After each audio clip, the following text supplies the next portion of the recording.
اس سفر کا آغاز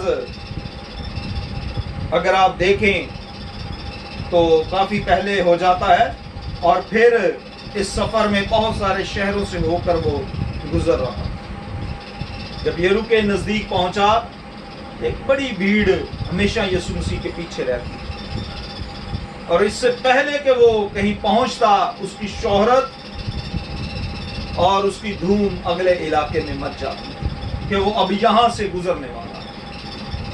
ہم سیکھ چکے ہیں کہ 38 برس کے بیمار کو نہیں پتا تھا کہ یسوع مسیح کون ہے، لیکن اس اندھے برتمائی کو پتا تھا کہ یسوع مسیح کون، وہ شافی۔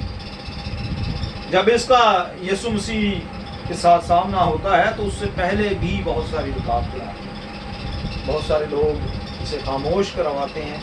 اس نے اپنی لاچاری کو، مجبوری کو عذر نہیں پیش بنایا، بلکہ اس نے اور شور مچایا کہ کسی طریقے میری آواز جو ہے وہ خداوند تک پہنچ جائے۔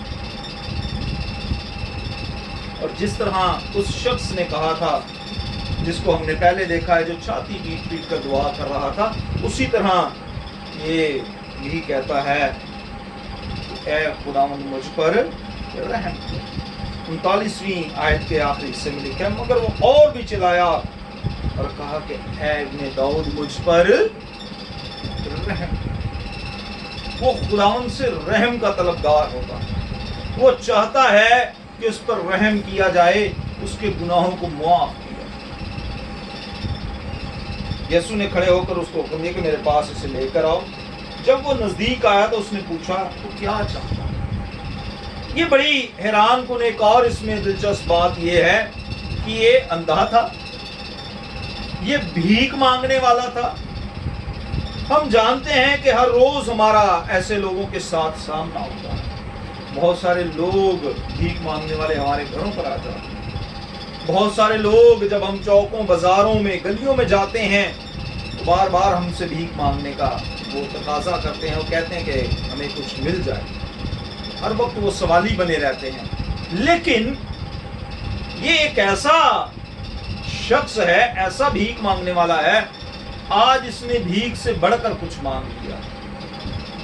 آج اس نے بھیڑ سے تو ان کو تو شکست دی ہے، اپنے آپ کو خدا کے سامنے تو پیش کیا ہے، لیکن جب اس نے پیش کیا ہے تو اپنی سب سے اہم ضرورت کو، جو اس کی خاص، جو اس کی زندگی کی ضرورت تھی، اسے پیش کیا کہ میں چاہتا ہوں کہ میں پینا ہوں، میں دیکھنا شروع ہو جاؤں۔ لیکن اس سے پہلے اس نے ایک اور کام کیا، اس نے اپنا کپڑا پہن لیا جس پہ وہ بیٹھ کے راہ کے کنارے کیا کرتا تھا، بھیک مانگا کرتا تھا۔ اس کپڑے کو کیا کیا اس نے؟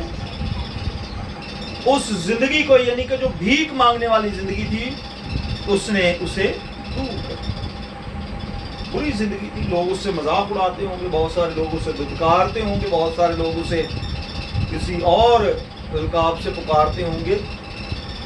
اب اس نے پرانی زندگی کو کیا کیا؟ چھوڑ۔ اس نے ڈائریکٹ یسوع سے کہا کہ میں چاہتا ہوں کہ بینا ہو جا۔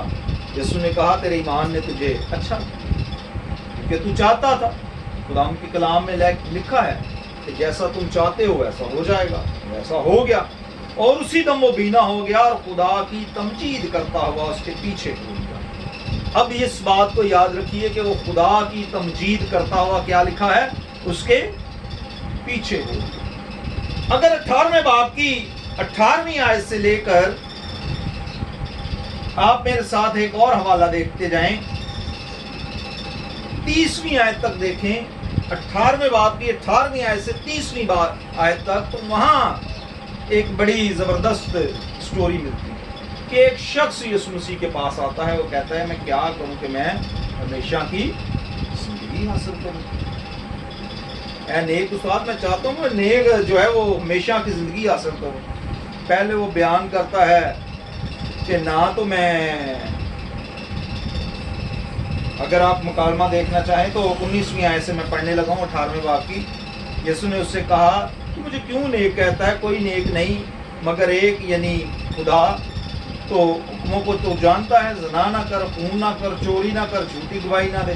یسوع مسیح نے اسے جو 10 احکام تھے اس کے متعلق بیان کیا، تو اس نے جواب دیا لڑکپن ہی سے ان پر عمل کر پایا ہوں، میں تو یہ لڑکپن سے یہ کام کرتا ہوں، نہ میں زنا کرتا ہوں، نہ میں چوری کرتا ہوں، نہ میں کوئی نشہ بازی، نہ کوئی اور میں کسی بری صحبت میں ہوں۔ تو یسوع مسیح نے کہا تیرے میں ایک خرابی کہ جو تیرے اندر روپے پیسے کا ایک گھمنڈ ہے اس کو تو غریبوں کو دے اور میرے پیچھے ہو لے۔ اگر آپ دیکھیں 22ویں آیت، یسوع نے یہ سن کر اس سے کہا ابھی تک تجھ میں ایک بات ہی کروں، اپنا سب کچھ بیچ کر غریبوں کو بانٹ دے، تجھے آسمان پر خزانہ ملے گا اور آ کر میرے پیچھے۔ یہ سن کر وہ بہت غمگین ہوا کیونکہ وہ بڑا دولت مند۔ یسوع مسیح کے پیچھے جو گروپس آتے تھے، جو لوگ آتے تھے، ان میں کیٹیگریز تھے۔ ایک وہ جو کھانا کھانے کے لیے اس کے پیچھے آتے تھے، ایک وہ جو لیڈر ٹائپ لوگ تھے جو چاہتے تھے کہ ہم اس کے ساتھ چلیں تو لوگ ہمیں دیکھیں اور ہمیں شہرت ملے۔ یہ اس کیٹیگری کا تھا کہ لوگوں میں میری شہرت، دولت مند تھا، دولت کے بلبوتے پہ اپنی شہرت چاہتا تھا۔ تو یسوع مسیح نے کہا کہ میرے پیچھے آنا ہے تو پھر آسمانی خزانے کی طرف آنا ہے، پھر یہ زمینی شہرت دولت کے چکر کو چھوڑنا پڑے گا۔ تو آپ یہاں دیکھیں لکھا ہے کہ وہ بڑا غمگین ہوا کیونکہ بڑا دولت مند تھا۔ یسوع نے اس کو دیکھ کر کہا دولت مند کا خدا کی بادشاہی میں داخل ہونا کیسا مشکل ہے، کیونکہ اونٹ کا سوئی کے ناکے میں سے نکل جانا اس سے آسان ہے کہ دولت مند خدا کی بادشاہی میں داخل ہو۔ سننے والے نے کہا پھر کون نجات پا سکتا؟ اس نے کہا جو انسان سے نہیں ہو سکتا وہ خدا سے ہو سکتا۔ پطرس نے کہا دیکھ ہم تو اپنا گھر بار چھوڑ کر تیرے پیچھے ہو گئے۔ اس نے اس سے کہا میں تم سے سچ کہتا ہوں کہ ایسا کوئی نہیں جس نے گھر یا بیوی یا بھائی یا ماں باپ یا بچوں کو خدا کی بادشاہی کی خاطر چھوڑ دیا۔ اگر آپ اس شخص کے حوالے سے سنیں تو وہاں لکھا ہے کہ وہ بڑا اداس ہوا، غمگین ہوا اور وہ چلا گیا وہاں۔ اس شخص نے جب سنا ہے کہ اپنا مجھے سب کچھ بیچنا پڑے گا تو یہ وہاں سے چلا گیا ہے۔ لیکن اندھا برتمائی کیا کرتا ہے؟ وہ یسوع مسیح کے پیچھے ہو لیتا ہے۔ وہ کیا کرتا ہے؟ اپنی زندگی، پرانی زندگی کو چھوڑ کر وہ کیا کرتا ہے؟ پیچھے ہو لیتا ہے۔ اب ان دونوں میں ایک بات ہم نے مشترک دیکھی ہے، تڑپ تھی کہ ہم خدا ان کے پاس جائیں، لیکن سوچ اور جو ویژن تھی یا ٹارگٹ تھا، جو گول تھا وہ رہتا تھا۔ ایک کا گول تھا کہ میں خدا یسوع کے ساتھ رہوں، اپنی پرانی زندگی چھوڑ۔ جب اس کی آنکھیں کھلی تو وہ روحانی طور پر بھی اس کی آنکھیں کھل گئی، تو اس نے اپنے آپ کو یسوع کے ساتھ اٹیچ کر دیا۔ ایک شخص جو تھا وہ روحانی طور پر بھی نہیں تھا، وہ یسوع کے ساتھ تو رہنا چاہتا تھا لیکن اپنے طور طریقے سے، اپنے انداز سے، جبکہ وہ جو خداوند کا فرمان تھا کہ آسمانی خزانے کے لیے یا یسوع مسیح کے ساتھ زندگی گزارنے کے لیے اس کی طرف اس کا دھیان نہیں۔ 2-3 اس پورے چیپٹر میں سے یا 18ویں باب میں سے بات سیکھتے ہیں۔ ایک، خداوند کو اس وقت تک پکارتے رہیں جب تک وہ سن نہیں۔ آپ کبھی شرمائے نہ۔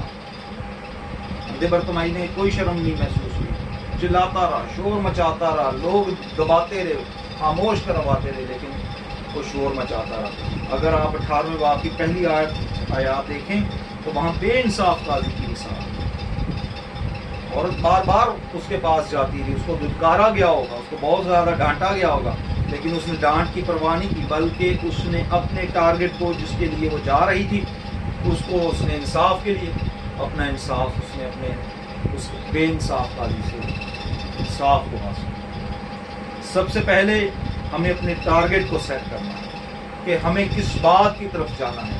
دوسرا، ہمیں لوگوں کی پرواہ نہیں کرنی، اپنے ٹارگٹ کو اچیو کرنے کے لیے ہمیں ہر حد تک جانا ہوگا، اس کے لیے ہمیں ہر طرح سے کوشش کرنی ہوگی۔ پھر اس سے تیسری بات یہ کہ جب اپنے ٹارگٹ کو اگر اچیو کرنا چاہتے ہیں تو اپنی پرانی زندگی کو ہمیں تبدیل کرنا ہوگا، اسے چھوڑنا ہوگا، خداوند کی طرف ہمیں اپنے دھیان اور گیان کو لگانا ہوگا، اور پھر نہ صرف اس کی طرف دھیان کو، اس کی طرف اپنی رخ کو کرنا ہوگا، بلکہ اس کے ساتھ چلنا ہوگا، بلکہ خداوند کے ساتھ چلنا ہوگا تاکہ ہم لوگ ہمیشہ کی زندگی کو حاصل کریں۔ خداوند آپ سب کو برکت دے، آمین۔